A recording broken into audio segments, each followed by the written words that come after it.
Now we are going to discuss about the difference between the relationship of goods and service retailing. तो सबसे पहले बात समझना जरूरी है कि एक गुड्स रिटेलिंग क्या है और एक सर्विस रिटेलिंग क्या है. जब भी हम टेंजिबल प्रोडक्ट्स की बात कर रहे होंगे, टेंजिबल प्रोडक्ट्स की रिटेल की बात कर रहे होंगे, it is about the goods retailing. जब हम इनटेंजिबल प्रोडक्ट्स की बात कर रहे होंगे, इनटेंजिबल चीजों की बात कर रहे होंगे, it is about the service retailing. There are retailers which are offering combination of goods and service retailers as well. ऐसा भी combination आपको मिलेगा कि there are retailers जो कि goods retailer भी हैं and at the same time they are service retailers as well.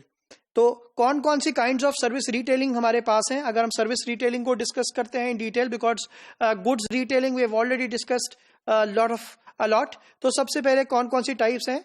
सबसे पहली बात अगर हम करते हैं तो रेंटेड गुड सर्विसिंग की बात है.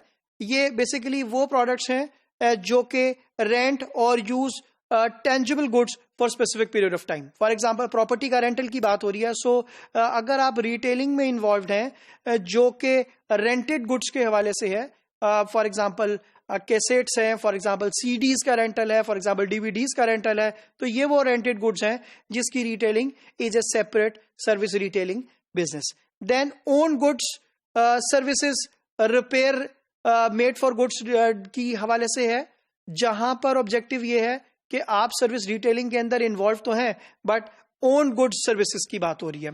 तीसरा मेथड हमारे पास है नॉन गुड सर्विसेज, जिसको हम कह रहे हैं इंटेंजिबल पर्सनल सर्विसेज आप सेल करते हैं, विच इज डॉक्टर की सर्विस है, लॉयर की सर्विसेज है. तो ये वो इंटेंजिबल सर्विसेज हैं जो कि आप सेल कर रहे होते हैं to the end consumer, to the user. फिर सर्विस रिटेलिंग की जो है वो हाईली डिपेंडेंसी है ऑन पर्सनल इंटरैक्शन. किसके दरमियान? Between the retailer and the consumer. और इन दोनों का रिलेशनशिप बड़ा इंपॉर्टेंट है.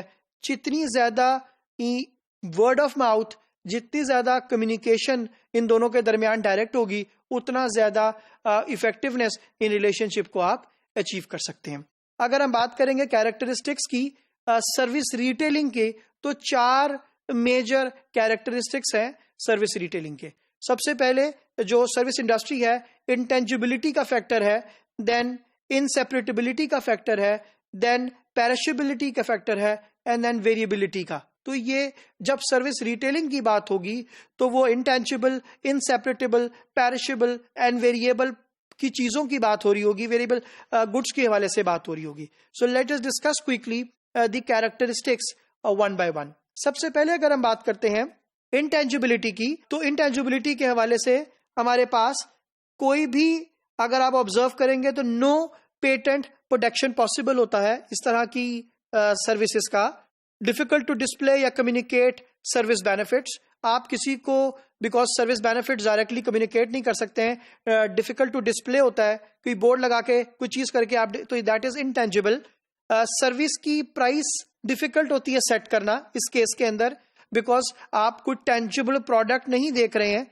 सो maybe you can say it कि आप इसको सर्विस को यूज करने के बाद you will feel good about it. So वो कितना गुड होंगे और उसकी क्या प्राइस होगी, it is always difficult to set.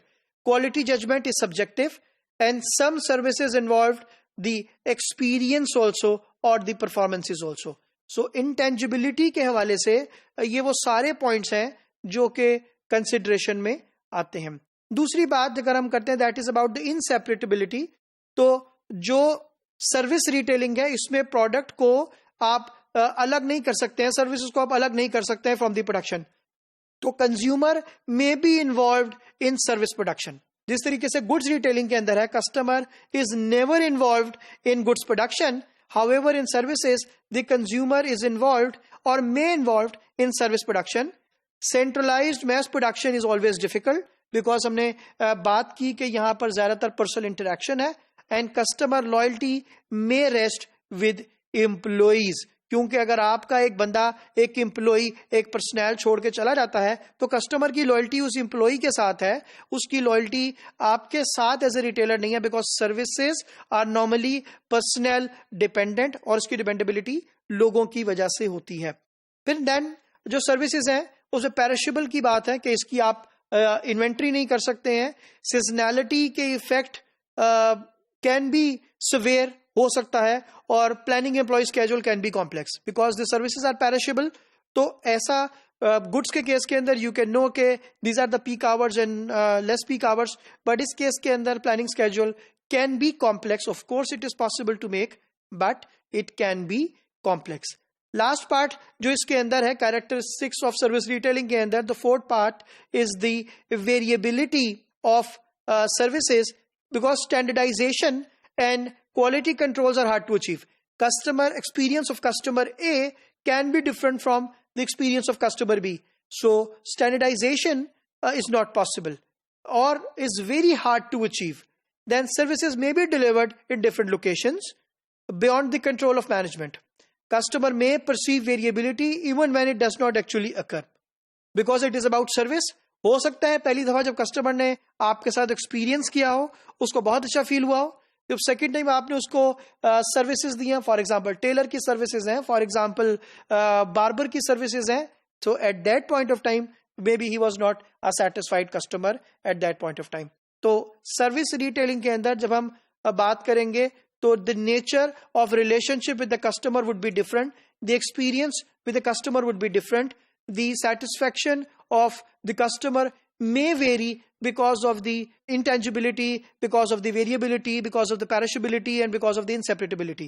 However, in goods retailing, at least you have the standards and benchmarks available where you can do. So I must say that in goods retailing, maintaining the relationship is much easier than in service retailing, because the standards are hard to achieve, and it is more of a staff dependent, personnel dependent oriented business.